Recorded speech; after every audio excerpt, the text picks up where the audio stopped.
Hello and welcome to the Kerbal Space Career campaign. No, that's not this series. What are we doing? Welcome to the 10th episode of KASA RPL, a realistic playthrough of Kerbal Space Career. With realism overhaul, real solar system, and that was the wrong order to say that. Haha. Real solar system, realism overhaul, and real progression light. Why am I watching the screen? I should be paying attention to what I'm saying. But anyways, we were just rewinding through the entire career so far.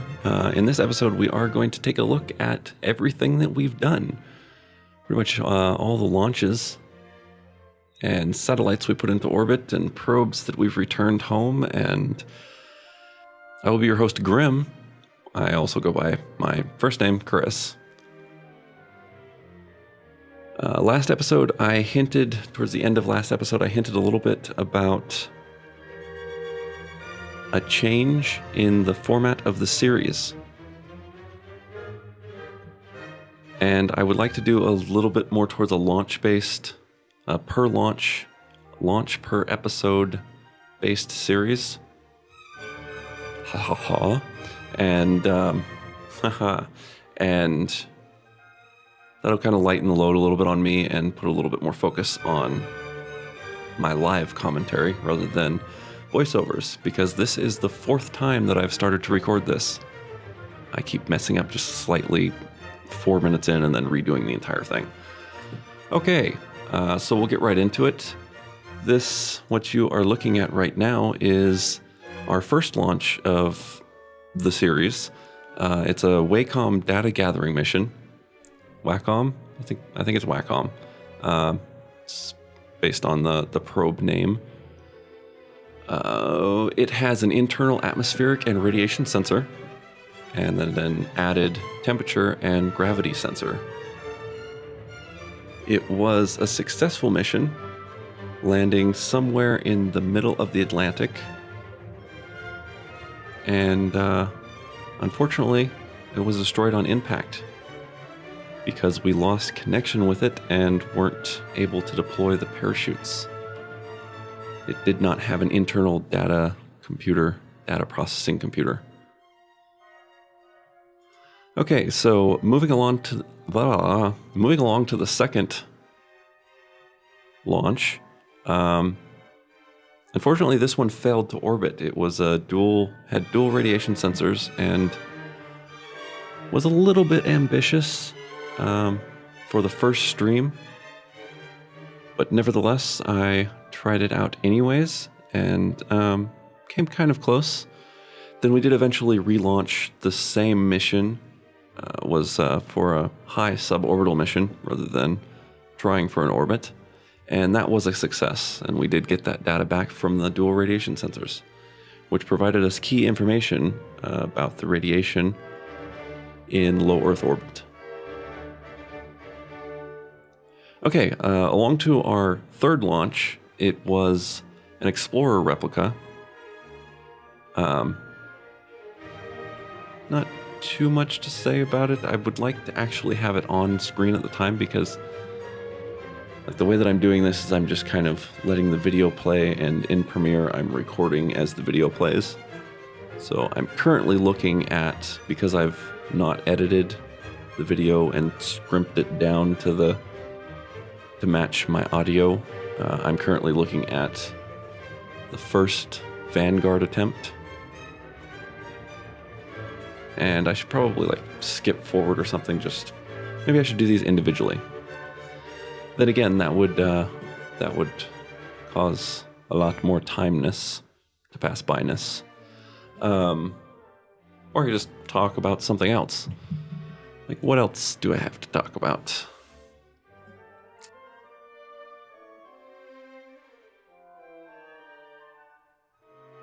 So for our fourth launch, it is a low-resolution mapping probe that is going to radar map the entire surface of the planet And it was a success. It is still in orbit. I'm waiting for it to decay. It's getting close. It was originally in a 600 by 600, I think was the final orbit on that, or 500 by 500. I think it was 500 by 500. Up next, we have, for our 5th launch, quote marks, we have an experimental high-speed aircraft. Now, this is supposed to be a little bit similar to the F-14,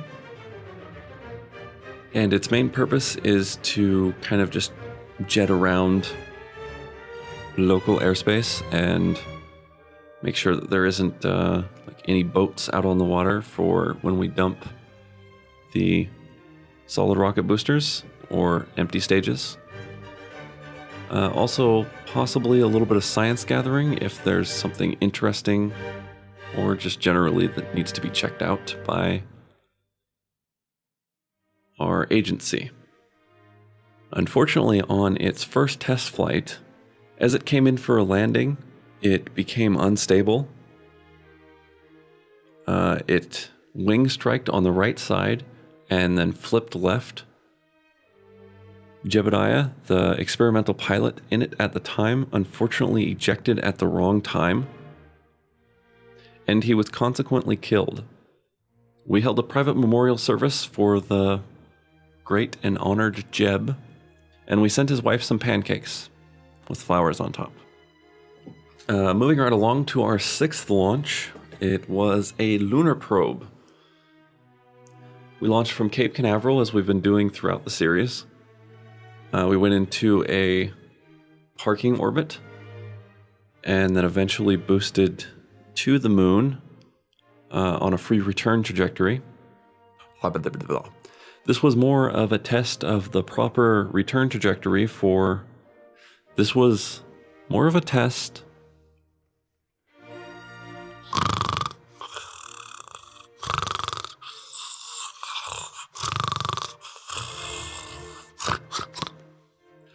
This was more of a test of the return trajectory to make sure that we could enter the atmosphere at the correct angle at the velocity that you would get from an elliptical orbit with a periapsis in the atmosphere and an apoapsis at the height of the moon.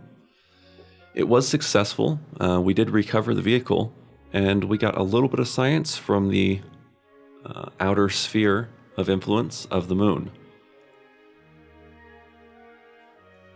Moving along to the 7th launch, finally our first communication satellite, and this was more or less to support our lunar mission. Although it launched after our lunar mission, it did help in facilitating communications with our Luna probe. It had dual 400 megameter extendable satellite dishes and some solar panels, as do most satellites that require electricity. It doesn't have any radiators, so it won't be a long-term communication satellite. It was primarily put into orbit to support our early missions. Next was a middle Earth orbit communications satellite, and it was a success. It's also still orbiting, and we are still using it kind of. It's mostly for things that are in low Earth orbit around Earth. Redundancy. Discontinuity. Yeah.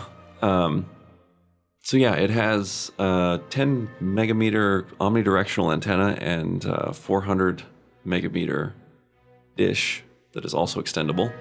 And we ended up putting 3 of those into orbit, if I remember correctly. No, it was just 2, that's right. We did a double launch on that, and we had about 80% coverage for things in Earth's orbit. So that's a good starting of a communication network. Kind of a half-assed communication network. Our 9th mission was a manned suborbital mission, and it was the first Kerbal in space. This was Bill. Bill Kerman, the first person in space. Space. Dead space. Not dead in space. Yes, Bill Kerman was the first Kerbal in this universe into space, which I'm sure is controversy to anyone that plays this game. No, it's not, because I'm sure most people that play this game go through all of the Bill, Bob, and Jeb, and probably a few more before they ever make it to space. Yes, beginners. Speaking of beginners, if you haven't checked out Warner von Kerman on the YouTubes, he doesn't make videos anymore, and I wish he would. He made some really great explanation videos on orbital mechanics, and that was a real help when I first started playing the Kerbals in the space that is a program. So for our 10th launch, quotation marks, it is Airship for a high altitude test.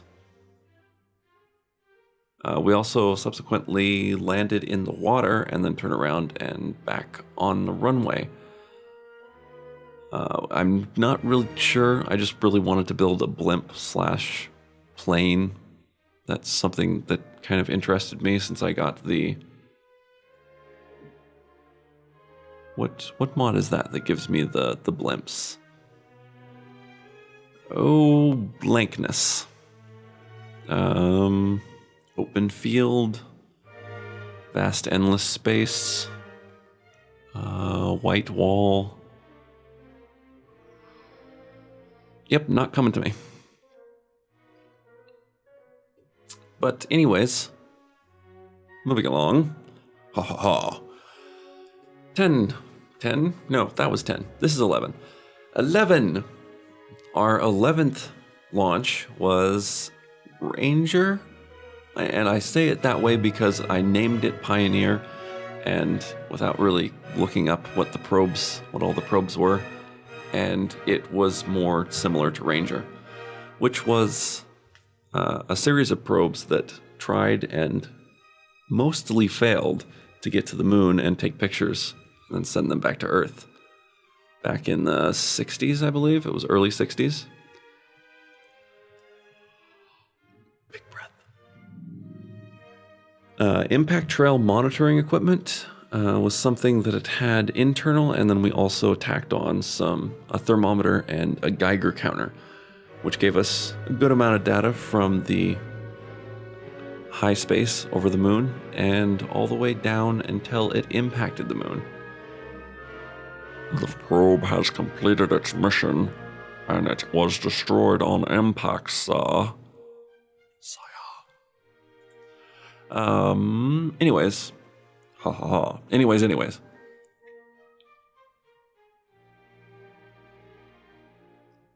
Launch number 12 was the Cosmic messed it up and didn't even get past the second word. Launch number 12 was the Cosmic Microwave Background Radiation Observatory, and it is still orbiting. Unfortunately, when I was gathering all of the stuff for my notepad here, I learned that I have to be at 568 astronomical units away from the sun before I can actually use the thing, which is really weird because we've mapped the microwave background with an infrared satellite around Earth. Was it around Earth? It might have actually... No, I'm pretty sure it was a polar orbit back in the 60s. But anyways, the Cosmic Microwave Background Radiation Observatory, or as I abbreviated it, CHEMBRO, which is kind of a abbreviation, which is not really the best abbreviation ever, but it's better than saying Cosmic Microwave Background Radiation Observatory every time I try to refer to it. It's still in orbit, and everything works on it. It's just not anywhere near the right orbit. So, moving on. 13 was a space telescope, which I still have not figured out why this thing doesn't work. I mean, it works for the moon, but I look at anything else and I'm kind of afraid to look anywhere near the sun with it because mirrors. It's how my TV works. I have a, not a CRT. What's the digital light process? DLP. Yes. Yes. It's in the mirrors. So yes, this telescope, it does work. I have some kind of mod. Maybe it's distant object enhancement or something that's making the point light, the things not appear. I think it's maybe that I just need an extra mod to when I zoom in on a planet, it actually renders the planet because it's not doing that currently. But anyways, it's in space for when I have time to, or when I want to figure that out. And number 14 is a low Earth sciences probe. Science. For science. Yeah, there was actually on 13 we had, on the telescope, we had a small science probe that broke off and was supposed to re-enter, but it lost control and burned up in the atmosphere. So 14, we did a mission all of its own.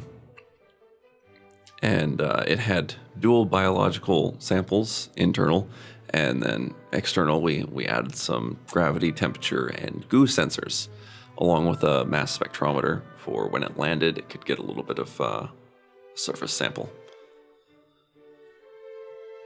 And that, of course, was a success, and it was recovered, although it took a couple days because we landed in the middle of the ocean. We were meant to land in Africa off the west coast, or on the west coast, rather. MeoCom was a partial success. It was something that was intended to supplement the blind spot of the current two medium Earth orbit communication satellites that I had up there, but it didn't quite have enough delta V. I did a bit of a calculation error and forgot to switch to surface for the lower stage.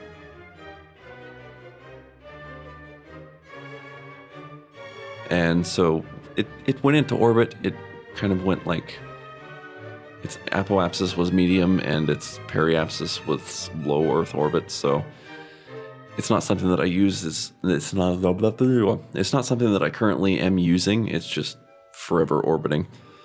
Next is 16. Pioneer J.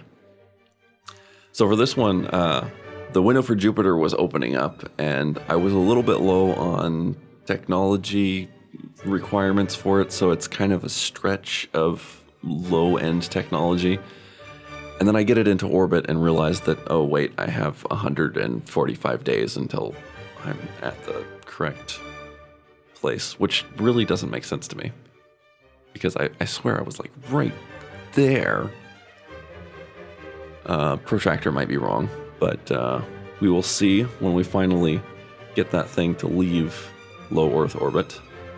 It's also another thing that makes it like not realistic at all is if I left something with liquid oxygen and probably liquid hydrogen. I think it's liquid kerosene in there right now.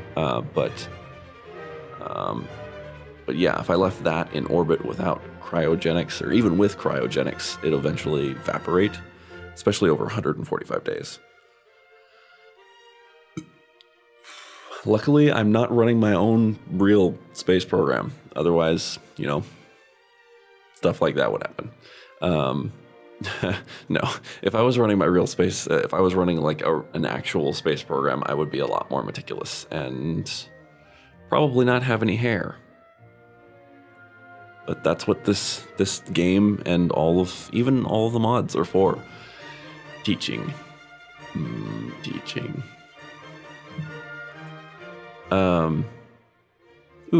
Segue. Speaking of teaching or learning, books. books are a thing. I have been reading to you a little bit, a page or two out of some books that I'm reading, and I haven't gotten any feedback on that at all whatsoever. So give me feedback. Put feedback in comments. Okay, on to the 17th. 17th? We're to the 17th already. I've been talking a long time. On to the 17th launch. An operational test of Athena 1A. And also, it is the launch of the Polar Magnetometer Probe. So yeah, the magnetometer probe will be going onto a highly elliptical orbit to search for the optimal place to set up a antimatter mine. We're gonna start digging into space. Send down some canaries. And mine that antimatter. Okay, and then moving on to the 18th launch. 18 launches, and we've only done 9 episodes, but this one is the Lunar Low Resolution Mapping Probe. It has, of course, the radar mapping equipment, same one that we launched earlier into Earth orbit. And also, it serves dual purpose. It serves as somewhat of a primitive-ish type of communications satellite for the moon. It has a 400 megameter dish and a 10 kilometer omnidirectional antenna. So it can give coverage to, I think it's like 30% or so of the moon. It's not too bad. It's not great. It's definitely not a network around the moon. You know, we're not to the point where we're going to, spoiler. Anyways, to the 19th launch, it is Gemini 1. And this is basically just a tank full of monopropellant and food, water, oxygen. It's got some batteries on it and some solar panels. And that's going to stay in orbit, and we're going to test our docking ability. Oops. We're going to test our docking ability in the future by docking Gemini 2 to it.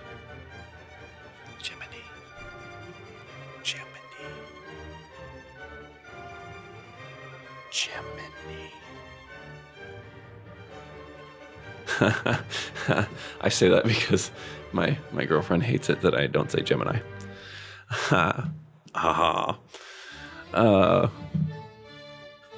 So 20th launch will be the final one of this episode, and we'll get you current on the season.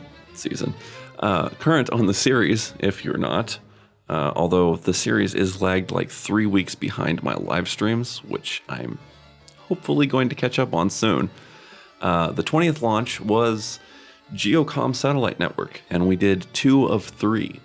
It had an omnidirectional 6 megameter antenna, dual 400 megameter antennas, and dual 500 gigameter antennas.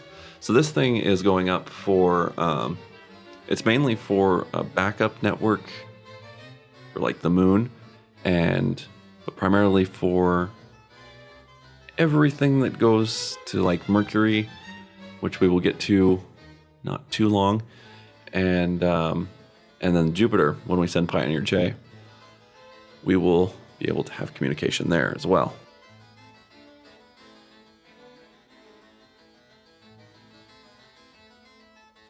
Now that we are ending the episode, I would like to talk a little bit about what I'm going to do.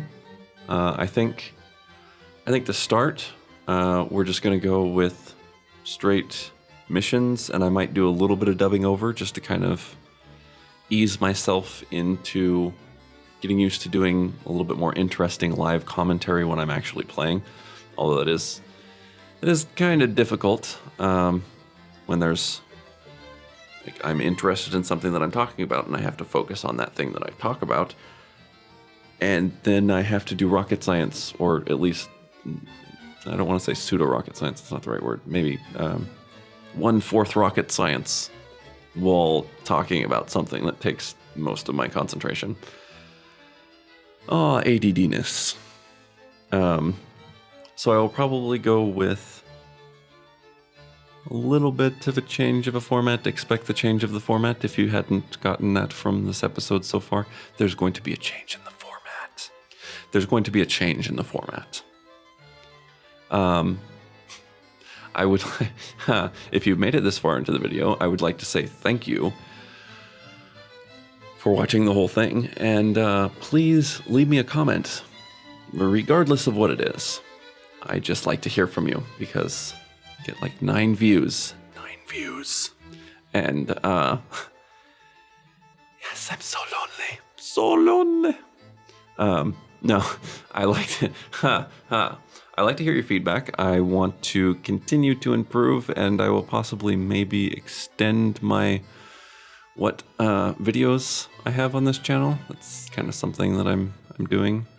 I haven't given this channel too much attention, but that probably is going to change in the near future. Maybe.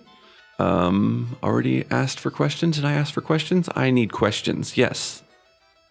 Ask for questions. Since I'm going to be doing this new style of launches, I'm probably going to eventually run out of something to talk about. So ask me questions in the comments. They don't have to make sense. They don't have to be about me. They don't have to be about space. Just questions. Okay, so I will leave you to think up the questions, because outsourcing. Yes, I'm supposed to play you the future clip from the next episode to keep you enticed and interested and wanting more. But I'm not sure I'll do that. As I do that. We're coming up on the end of our maneuver node. So we will go ahead and kill thrust a little bit early. So thank you for joining me for the 10th episode and the entire series, hopefully, maybe. And I will talk to you again later in the next time that I do the episode where I'm talking to my computer, which signifies you. You're my computer. So until then, I will see you then.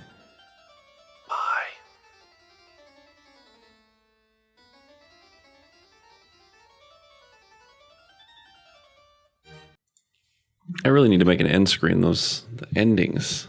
Man. But anyways, I just wanted to give a little bit of a break here and say that this is technically the end of the video, but I'm just going to leave in some stuff from the cutting room floor that might be interesting, and link to it in previous parts of the video. I just hit the mic. Okay, so here is that stuff where I just talk and talk while I wait for the video to catch up with what I was talking about.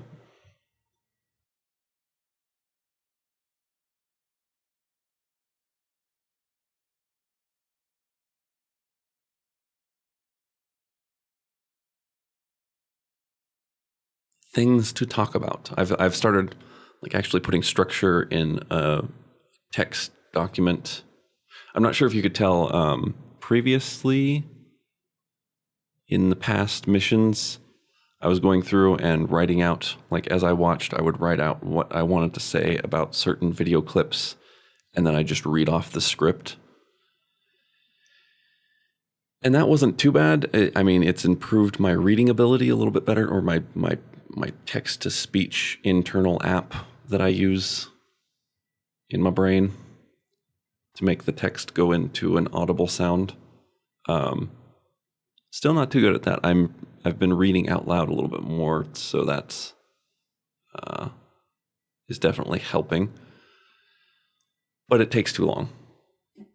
And I'm not really sure that it's entirely interesting. I probably should have watched the entire series, which is something that I've meant to do before I started doing this. Like actually go through and watch every episode in a row and be like, what did I like about this? What didn't I? And how should I change? But instead, I've just thrown that idea completely out the window, and we're going to go with a format change. So that also works, I guess. Haha.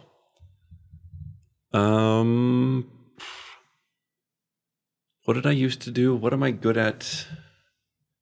And what do I want to do? What do I want to do is a very difficult question, because really I feel like the protagonist from Office Space.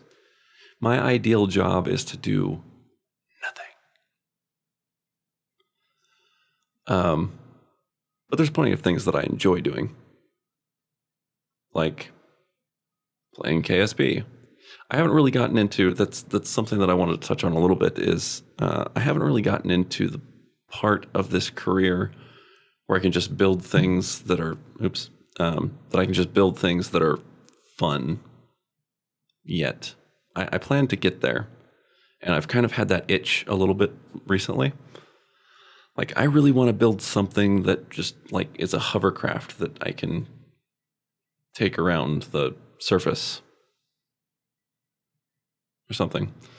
And a space plane. I definitely have to get to a space plane. I definitely have to get to a space plane eventually. Tyler Reyes. Reyes? I think it's Reyes. Correct me in comments. Maybe.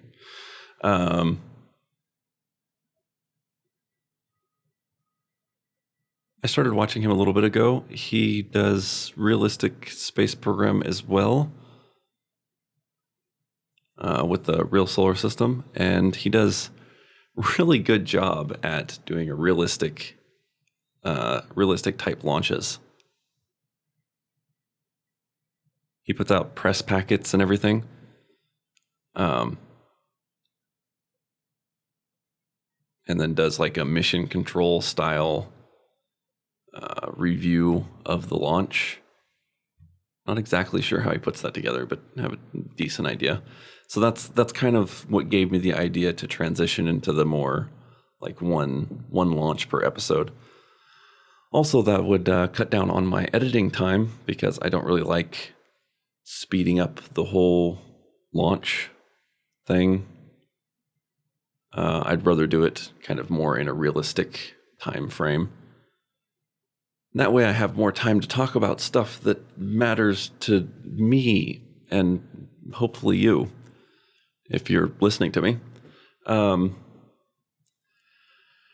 Okay, so another thing is upgrading to 0.24 is something that I have planned, or had planned, when Remote Tech 3 came out. But it looks like the person that was in charge of doing the real progression light, which is the career mode, type of career mode that I'm doing, the person that was in charge of that apparently has taken a break for an unforeseen amount of time.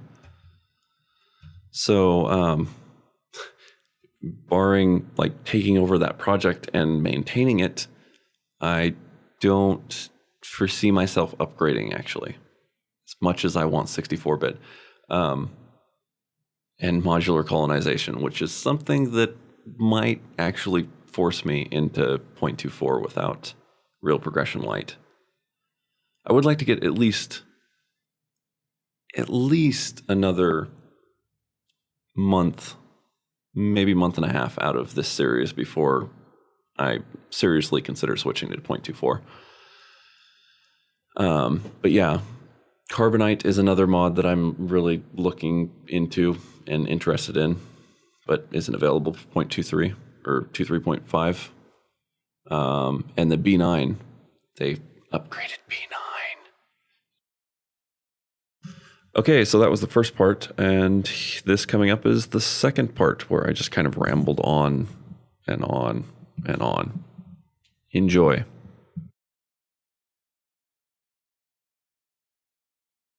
Click on my channel name, and then go to the playlists button. I think the latest one was it think it was the last episode, yeah, the 9th, where I talked a little bit about hidden symmetries. The 7th chapter of Universe in the Rearview Mirror. That was a really good book, and unfortunately I did not get all the way through it. It's one of those, like there's, I always have 2 books. There's a slow read and then there's a fast read. And the fast read is usually one that I know most everything that's in it, but I need to brush up on it or a different perspective or something like that, which I enjoy. And then there's the slow read, which is usually stuff that I don't really know too much about, or it might be like like currently my slow read is, for the last like 4 or 5 months, is perfectly reasonable deviations from the beaten path. It's basically every letter that Richard Feynman wrote or received that was still available to his daughter. And she put it together in a book and didn't really do any narrating, just kind of letter here, letter there, and then put it all in chronological order. I think it's chronological order. Sort by time. And then kind of broke it up into chapters of his life. And that's been quite interesting. I'm to like 310-ish pages of that. And that just makes me really want to read lectures on physics. So I'll probably get that next as soon as I have like $100, or maybe the library will get it for me. I'll be lucky. Ha ha ha. But my current fast read is. Oh no, I was getting back to so Universe in the Rearview Mirror was supposed to be a fast read. I figured that, I mean, there's a little bit about symmetries that I don't know too much about, but like time symmetry and particle symmetry and charge symmetry and stuff like that, I'm a little bit aware of. I could learn a little bit more.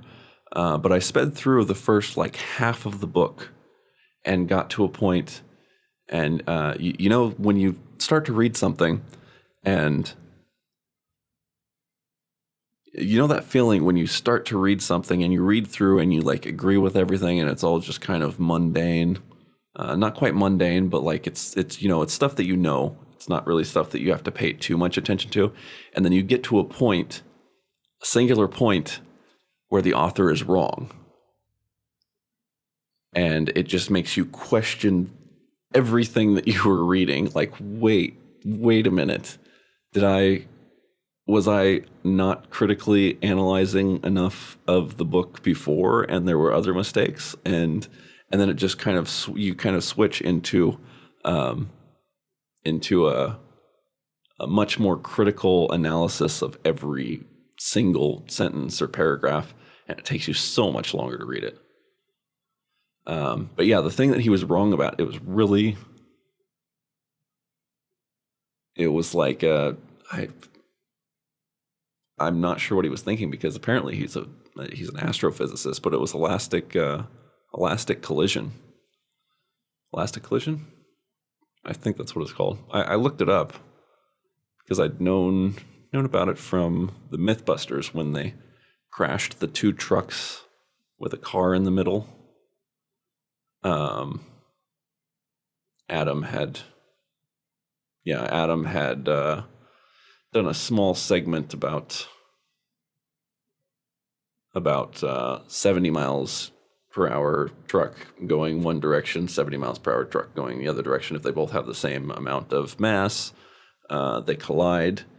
And what's the relative speed that they're colliding at? Like, are you going to get hit at 120 would be 75 each, so it would be 110 miles per hour. Would that be the relative speed? And that's what Dave Goldberg did in the book. I think it was the 5th chapter, somewhere around the middle of the 5th chapter. I mean, he was describing a classical. At the time, he was describing a classical universe, or the classical way of thinking, but it still seems like no. Like he actually meant that to be true rather than in the classical sense. I really almost want to write a letter to him about it, and I probably should. But yeah, it's on 110 miles per hour, 70 plus 70 with the same mass. It is 70 miles per hour. And to know why that, it is kind of counterintuitive, I give you that. It is, to know why that has happened, I will link you in the comments to the wiki page where you can do all of the science for yourself.